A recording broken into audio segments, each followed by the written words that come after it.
Food ये है वो स्टॉक जो आज दिख रहा है भरपूर एक्शन में तगड़ी कमजोरी होती हुई दिख रही है इस स्टॉक में, और इस कमजोरी की वजह हमें बताएगी जानवी। जानवी बताएं।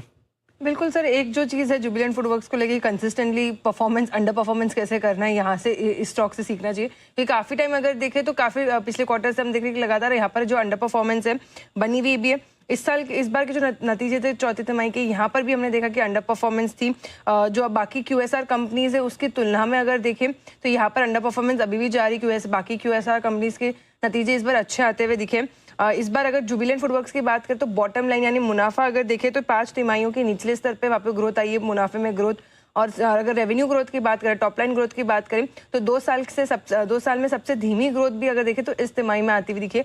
तो काफ़ी नंबर्स यहाँ पर कमज़ोर आए हैं। साथ में अगर देखें तो उनके जो दोनों ही सेगमेंट है डोमिनोज के लिए, डाइन इन और टेक अवे, दोनों में ही अगर देखें तो वहाँ पे धीमापन आया है, जिसके चलते लाइक फॉर लाइक ग्रोथ जो LFL ग्रोथ है यहाँ पर भी असर पड़ा है। 0.2% का जो है इस बार LFL ग्रोथ दर्ज किया था कंपनी ने, तो यहाँ पर उसका इम्पैक्ट आता हुआ दिखा है। ऑब्वियसली जो मिडिल ईस्ट क्राइसिस शुरू हुए थे तो LPG की शॉर्टेज शुरू हुई थी, तो मई के महीने में थोड़ा इन्फ्लेशन के प्रेशर्स भी वहाँ पे आए थे, एनर्जी कॉस्ट भी बढ़ी थी, जिसके करीबन 100 बेसिस पॉइंट से ज़्यादा वहाँ पर इम्पैक्ट पड़ता हुआ दिखा है।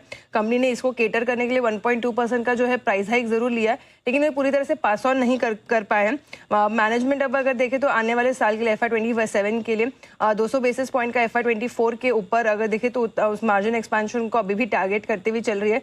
लेकिन ब्रोकरेजेस का मानना है कि ये मार्जिन एक्सपांशन 2 अजम्पशंस पर बेस्ड है कंपनी के लिए। एक तो ही डोमिनोज की जो ग्रोथ है ये काफ़ी अच्छी आती हुई दिखेगी, और जो इनका दूसरा बड़ा सेगमेंट है पॉपॉइज, वहाँ पर अगर बात करें तो उसके जो घाटा है यहाँ पर कम अगर हो तो कहीं ना कहीं जाके इसके मार्जिन पे प्रेशर जो है ईज आउट होता हुआ दिखेगा। बाकी ब्रोकरेजेस में अगर देखें तो HSBC ने डाउनग्रेड कर दिया रेटिंग को, बाय से डाउनग्रेड करके होल्ड कर दिया, और लक्ष्य भी 630 से घटा के 530 कह दिया। अब उनको कहना है कि नियर टर्म में जो इन्फ्लेशन है ये भी काफ़ी बड़ा एक हेडविंड है। कंपनी के जो एस्टिमेट्स है EPS के FY27 और 28 के लिए, यहाँ पे इन्होंने 2 से 5% से वो घटा दिए हैं। वही जेफरीज भी अगर देखें तो 850 से टारगेट कट करके 600 कर दिया है। उनका कहना है कि कंपनी के टर्न अराउंड को अभी भी थोड़ा सा समय और लगेगा। तो जो जल्दी से सिचुएशन बेहतर होने के चांसेस दिख नहीं रहे हैं। जो एक बार सिद्धार्थ जी से, सिरानी साहब से और टेक्निकल राय हमें श्रीकांत जी देंगे। सिद्धार्थ जी पहले आप बताएं कैसे दिख रहे हैं, क्या उम्मीद की जाए कि वर्स्ट इज बिहाइंड, क्या अभी वक्त है?